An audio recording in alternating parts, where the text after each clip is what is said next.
Hello అండి. ఈరోజు మన టేస్టీ రెసిపీ మినప సున్నుండలు. ఇప్పుడు వాటిని ఎలా తయారు చేసుకోవాలో చూద్దాం. ఒక ప్యాన్ పెట్టుకొని అందులో నేను 3 గ్లాసుల వరకు మినపప్పు తీసుకున్నాను. వాటిని సిమ్లో పెట్టుకొని రోస్ట్ చేసుకుందాం. నేను పొట్టు మినపప్పు తీసుకున్నాను కదా, మీరు మినపగుండ్లతో అయినా సరే చేసుకోవచ్చు. కానీ మినపప్పుతో టేస్ట్ చాలా బాగుంటుంది. ఒకసారి ట్రై చేసి చూడండి. వీటిని సిమ్లో పెట్టుకొని మాత్రమే వేయించుకోవాలి. అప్పుడే పప్పు లోపల వరకు బాగా వేగుతాయి. ఇవి వేగేటప్పుడు మంచి స్మెల్ వస్తాయి. ఇలా వీడియోలో చూపిస్తున్నట్లు ఇలా కలర్ చేంజ్ అయ్యాక స్టవ్ ఆఫ్ వేసుకొని వేరొక బౌల్లోకి తీసుకుందాం. ఇందులోనే 2 టేబుల్ స్పూన్ల బియ్యం వేసుకోవాలి. అవి ఆ వేడికి వేగుతాయి. అలా వేసుకోవడం వలన పిండి అనేది పంటికి అతుక్కోకుండా ఉంటుంది. మినపప్పు వేగిపోయాయి. వీటిని వేరే బౌల్లోకి తీసుకుందాం. ఇవి పూర్తిగా చల్లారిపోయాక మిక్సీ పట్టుకోవాలి. పిండిని మెత్తగా మిక్సీ పట్టుకున్నాక కొంచెం పిండిని బౌల్లో వేసుకొని కొంచెం పిండిని మిక్సీ జార్లోనే ఉంచుకొని బెల్లం వేసుకొని మెత్తగా మిక్సీ పట్టుకోవాలి.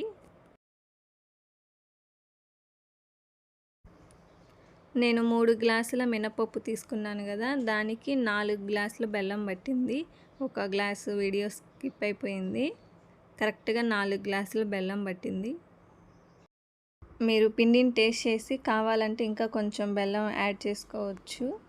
ఇప్పుడు వీటిని బాగా కలుపుకోవాలి.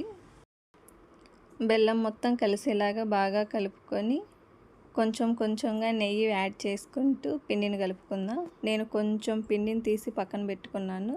దాన్ని స్టోర్ చేసుకొని మనకు కావాల్సినప్పుడు నెయ్యి వేసుకొని కలుపుకోవచ్చు.